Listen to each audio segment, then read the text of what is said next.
തീരത്ത് എണ്ണ നിക്ഷേപമുണ്ടെന്ന് പല റിപ്പോർട്ടുകളും പുറത്തു വന്നിരുന്ന ഒന്നാണ്. ഇതിന്റെ ഭാഗമായി കൊച്ചി തീരത്തെ ആഴക്കടലിൽ പര്യവേഷണവും നടത്തിയിരുന്നു. എന്നാൽ അതിൽ പ്രത്യേകിച്ച് കാര്യമുണ്ടായില്ല. ഇത് വഴിവെച്ചത് വലിയ നിരാശയ്ക്കായിരുന്നു. എന്നാൽ അത്തരത്തിലൊരു എണ്ണ നിക്ഷേപം കേരള തീരത്ത് കണ്ടെത്തിയാൽ കേരളത്തിനുണ്ടാകുന്ന നേട്ടങ്ങൾ ചെറുതല്ല. ഇതോടെ കേന്ദ്രവും കേരളത്തെ അവഗണിക്കുന്ന സമീപനം മാറ്റാനും സാധ്യത വളരെയധികം കൂടുതലാണ്. ഇതോടെ കേരളത്തിനും കേന്ദ്രത്തിനും മറ്റ് രാജ്യങ്ങൾക്ക് മുന്നിൽ തല ഉയർത്തി നിൽക്കാം. കേരള തീരത്ത് വീണ്ടും എണ്ണ പ്രകൃതിവാതക സാന്നിധ്യം കണ്ടെത്തുന്നതിനായി പര്യവേഷണം ആരംഭിക്കാൻ പോവുകയാണ്. കൊല്ലം തീരത്താണ് ഓയിൽ ഇന്ത്യയുടെ നേതൃത്വത്തിൽ പര്യവേഷണം നടത്തുന്നത്. 2025-26 സാമ്പത്തിക വർഷത്തിന്റെ രണ്ടാം പാദത്തിൽ കൊല്ലം തീരത്ത് ഡ്രില്ലിംഗ് ആരംഭിക്കാനുള്ള സ്ഥലം കണ്ടെത്തിയതായി കേന്ദ്ര പെട്രോളിയം സഹമന്ത്രി സുരേഷ് ഗോപി ലോക്സഭയിൽ അറിയിച്ചിരിക്കുകയാണ്. കൊടിക്കുന്നിൽ സുരേഷ്, അടൂർ പ്രകാശ് എന്നിവരുടെ ചോദ്യത്തിന് മറുപടി പറയുകയായിരുന്നു അദ്ദേഹം. കേരള കൊങ്കൺ തടത്തിലെ 3519.69 ചതുരശ്ര കിലോമീറ്റർ വരുന്ന KKOS HP 2181 എന്ന ബ്ലോക്കാണ് പര്യവേഷണത്തിന് ഏറ്റെടുത്തിരിക്കുന്നത്. 1028 ചതുരശ്ര കിലോമീറ്ററിൽ സീസ്മിക് പഠനം നടത്തിയതിനു ശേഷമാണ് പരീക്ഷണാടിസ്ഥാനത്തിൽ ഒരു കിണർ കുഴിക്കുന്നതിനുള്ള സ്ഥലം തിരിച്ചറിഞ്ഞത്. ഇതിനു പുറമെ കേരള കൊങ്കൺ തടത്തിൽ 6717.56 ചതുരശ്ര കിലോമീറ്റർ KKOS HP 2022 1 ബ്ലോക്കും 1112.71 ചതുരശ്ര കിലോമീറ്റർ KDWHP 2022 1 ബ്ലോക്കും ONGCക്കും പര്യവേഷണത്തിനായി നൽകിയിട്ടുണ്ട്.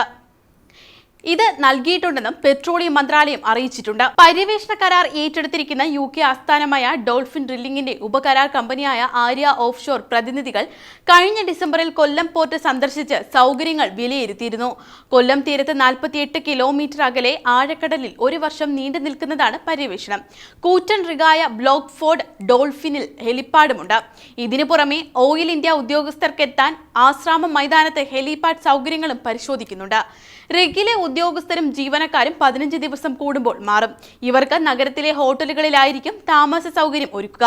പര്യവേഷണത്തിനിടെ അപകടങ്ങൾ ഉണ്ടായാൽ പ്രവേശിപ്പിക്കാൻ ആശുപത്രി സൗകര്യങ്ങളും പരിശോധിക്കുന്നുണ്ട്. ആൻഡമാനിലെ പരിശോധന കഴിഞ്ഞാൽ കൊല്ലം തീരത്തെ പര്യവേഷണം ആരംഭിക്കുമെന്നാണ് ഉദ്യോഗസ്ഥർ നൽകുന്ന സൂചനയും. ഒരു വർഷം നീളുന്നതാകും കൊല്ലത്തെ പര്യവേഷണം. അതിന് മുന്നോടിയായി ഒട്ടേറെ സൗകര്യങ്ങൾ ഒരുക്കേണ്ടതുണ്ട്. ഓയിൽ ഇന്ത്യ നേരത്തെ കൊല്ലം കടലിൽ പരിശോധന നടത്തിയിരുന്നു. വിപുലമായ പരിശോധനയ്ക്കാണ് വിദേശ കമ്പനി എത്തുന്നത്. പര്യവേഷണം നടക്കുന്ന കടലിലും സമീപ മേഖലകളിലും വലിയ സൗകര്യങ്ങളാണ് ഒരുക്കേണ്ടതും. തുറമുഖത്തും പരിസരങ്ങളിലും അനുബന്ധ സൗകര്യങ്ങളും ഒരുക്കേണ്ടതുണ്ട്. പര്യവേഷണത്തിനിടെ തൊഴിലാളികൾക്ക് പരിക്കേറ്റാൽ ചികിത്സയ്ക്കായുള്ള സൗകര്യം വരെ മുൻകൂട്ടി കാണും. ഈ സൗകര്യം ഒരുക്കൽ നടപടികളാണ് ഇപ്പോൾ നടക്കുന്നത്. പര്യവേഷണത്തിന് മുന്നോടിയായി ആഴക്കടലിൽ പ്ലാറ്റ്ഫോം നിർമ്മിക്കും. ക്രൂഡ് ഓയിലും പ്രകൃതിവാതകവും മേഖലയിലുണ്ടോ എന്നാണ് പരിശോധിക്കുക. ബ്രിട്ടീഷ് കമ്പനിയുടെ റിഗിൽ ഹെലിപാഡ് സൗകര്യവുമുണ്ട്. തൊഴിലാളികൾ 2 ആഴ്ച കഴിയുമ്പോൾ മാറി പകരം തൊഴിലാളികൾ ജോലിയിൽ ഏർപ്പെടും. ഇവർക്ക് താമസിക്കാനുള്ള സൗകര്യങ്ങളും കൊല്ലത്ത് തന്നെ ഒരുക്കും. 543 കോടി രൂപയാണ് ചെലവ് പ്രതീക്ഷിക്കുന്നത്. അടിക്കടി വില വർദ്ധിക്കുന്ന സാഹചര്യത്തിൽ ക്രൂഡ് ഓയിലിന്റെയും വാതകത്തിന്റെയും ആഭ്യന്തരമായ ഖനനം ഇന്ത്യയെ സംബന്ധിച്ചിടത്തോളം വളരെ നിർണായകമാണ്. ഇതിനുവേണ്ടി വിവിധ സംസ്ഥാനങ്ങളിൽ പദ്ധതികൾ നടപ്പാക്കുന്നുണ്ട്.